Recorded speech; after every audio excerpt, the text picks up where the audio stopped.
All right, man. I seen this article floating around social media where Bill Haney is being kind of quoted saying that I say kind of quoted saying that the sanctioning belt bodies pay for. I mean, the networks pay for the sanctioning fees for the belts. All right. Let's talk about it. Let's read his comments in their actual the way it was actual quoted, right? Now, pretty much he was taking aim. This is Bill Haney, the father, Devin Haney, at kind of like Ryan Garcia saying the belts don't matter. And you hear people say, well, the belts don't matter. All they do is take money. You see Andre Ward say something about, you have all them belts and it's not real gold and all that type of stuff. So, and not like Andre Ward saying, but the stuff that Ryan Garcia, like Tank Davis is saying, trying to say that, trying to diminish Devin Haney and his accomplishments and his career in boxing, being a world title champion. Excuse me, he's a champion. Team Haney narrative that you don't have to be a champion, that's falsehood. So let's roll by Sean Nam. Boxing scene, Bill Haney. Well, this is he quoting the Boxing Voice. Shout out to the Boxing Voice. Bill Haney thinks the boxing public needs to be educated on the topic of sanctioning body fees and the value of championship titles. Father trainer of undisputed lightweight champion Devin Haney, Bill Haney is understandably sensitive to the widespread perception that fighters, especially those such as his son, who have unified a division, are put into onerous positions where they have to part with a significant amount of their purse in the form of sanctioning, the form of fees paid to the sanctioning bill body. In a recent interview, Bill Haney suggested the sanctioning fees are not predatory, excuse me. Hope I said that right, as the public understands them to be. He also took issue with the recent comments made by non-titleists such as Ryan Garcia about not needing belts. Quote, now I hear a new narrative that you don't have to be a champion, Haney said in the Boxing Voice. Bill, by the way.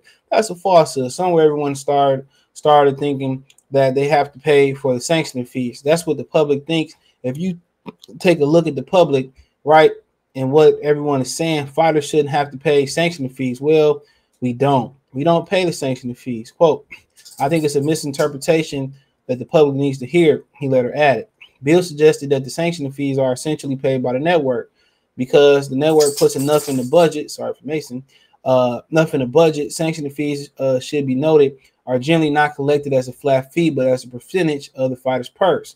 The WBO collects 2%, while the IBF, WBA, WC collect 3%. And when you consolidate, that number go down. If you Floyd Mayweather, Canelo, usually it's a flat rate. Speaking of his own situation, Bill Haney seemed to suggest that ESPN and network would showcase Devin Haney win over George Kambosos in June to become the undisputed lightweight champion, took care of the sanctioning fees by ensuring that Haney's purse was high enough to offset the fees. The younger Haney is set to face Kambosos in a rematch on October 16th at Rod Laver Arena in Melbourne, Australia, that will air live on ESPN. Quote, it decided way before the fight even happens who is going to pay the sanctioning fees. The elder Haney said, quote, when you deliver a world title fight to a network, the network is going to pick up the sanctioning fees. Yeah, the network is going to put enough in the budget. Continue, quote, when you have a relationship with the network and when you have an interesting world championship fight, especially a fight such as undisputed, the money is there for the sanctioning fees. We don't pay the sanctioning fees for any belt. Continue, quote, we don't negotiate that. We're going to provide our talent on the network, on the platform with partners, and then we pick up the sanctioning fees. Mauricio Suleiman, head of WBC, recently asked about Bill Haney's comments about the network picks up the tab for sanctioning fee, but Suleiman responded saying it's not privy to those matters. Bill Haney said he believes the other top belt holders are being taken care of in the same manner as his son when it comes to sanction fee. At Gervonta Tank Davis, what are you worried about? One belt? Bill Haney said, you think promoter Floyd Mayweather, $18 million watch, private jet, you think that your guy, your promoter is not going to pick up the fees for the sanctioning fees for your legacy, or should?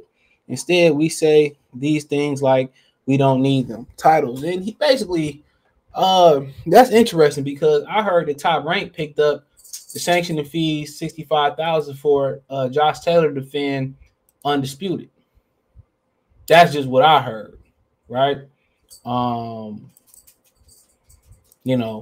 So that's just what I heard. That's what I read, I believe. So, he may be right, or maybe this might just be an anomaly here, right?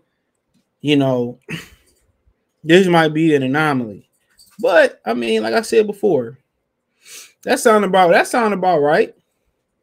They make sure your purse enough for you to offset that. So I've never been in the boxing negotiations, seen the contract before, but I've never been in the boxing negotiation. But that sound about right. And we'll see who come out and say that's not right. But if they offset your purse enough, he over here scratching.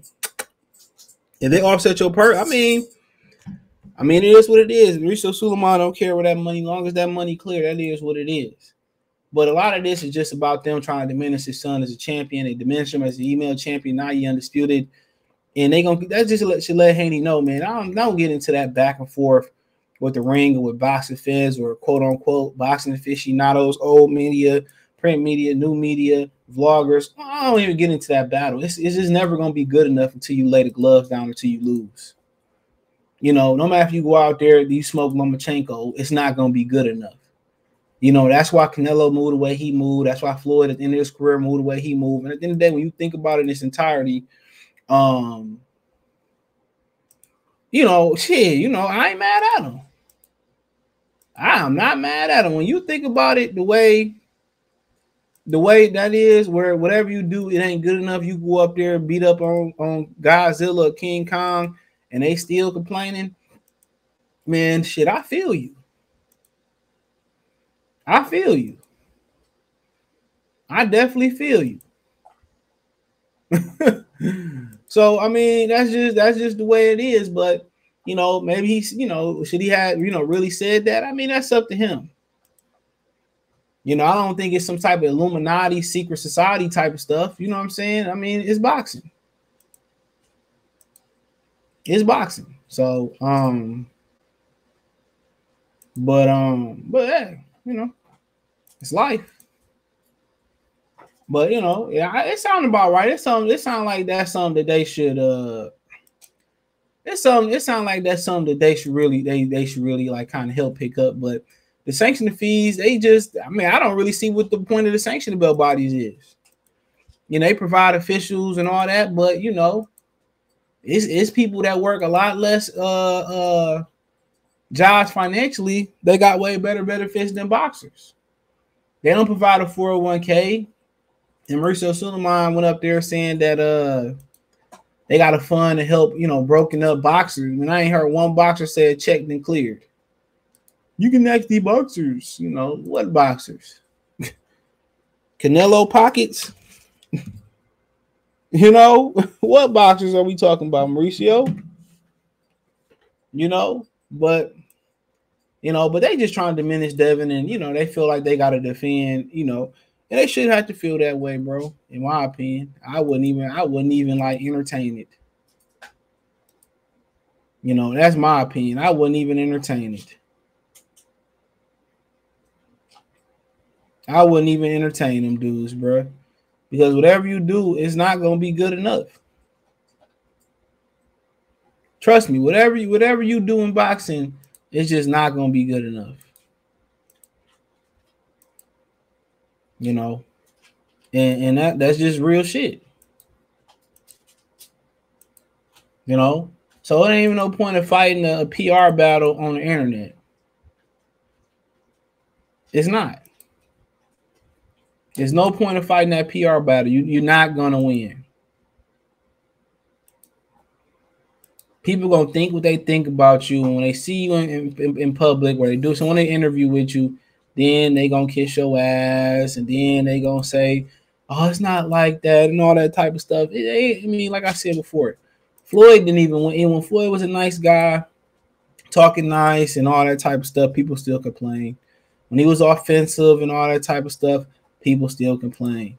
When he was defensive, people still complain. And what he learned through his years is it didn't matter what I did. Guess what? People still was going to complain. So I'm going to move the way I do because I'm not appreciated and it's just never good enough. And in reality, that's sad. But that's boxing. It's a racially driven sport. It's a racially driven sport. And it's opinionated driven sport. And now you give the opinion. A platform to really, you can read everybody's opinion it's a terrible time to be an athlete, bro. And it's really a terrible time, damn near, just to be a human, dude. You know what I mean? People, personal affairs spill over to the internet. You see family beefing and saying this type of stuff. They were just at a barbecue. You could have said the internet make people, they start sipping and drinking. Jenny Buss started sipping and drinking a couple months ago, talking about she missed Kobe, and people was connecting the dots, trying to connect the dots, this, that, and the third. You know what I'm saying? So it's a dangerous platform, man. And I was listening to an interview that Jared Goff did, and he said he just stay out. When it's in the off, when the season comes, he said he just shut that shit down. He said he take it off his phone. He don't look at it. He might, it might win. He might say good win and take it back off. And I ain't mad at him. But social media can ruin a lot of stuff in a life experience. And then again, it got its benefits. A lot of times, remember, used to pass a letter, girl, you like me not. Now these kids in the DM saying some wild stuff that they never would say to a girl face. And girls vice versa. So, it's the internet and social media is a very, very dangerous place. It is.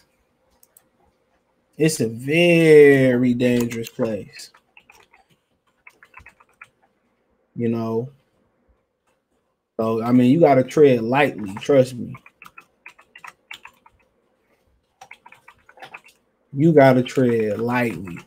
And that's the honest opinion. But, just like Bernie Mac told kid on House Party 3, F him. F him.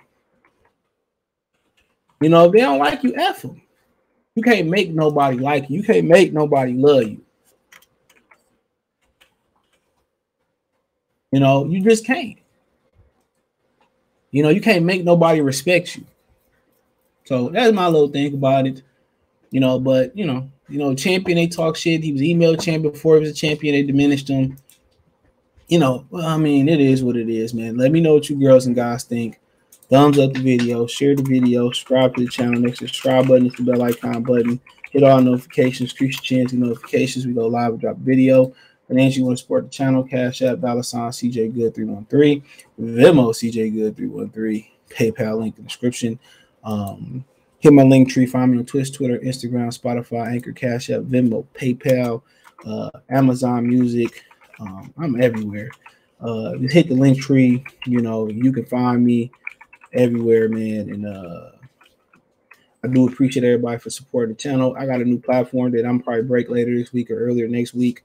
So hopefully y'all pay attention. Y'all support me over there as well on everywhere. I'm everywhere else at YouTube and all that stuff. Don't forget to check out my Detroit channel right here on YouTube, Mercy Sports Talk, more sports news and entertainment around Detroit. One time for the one time, it's Mercy Sports Talk. Peace.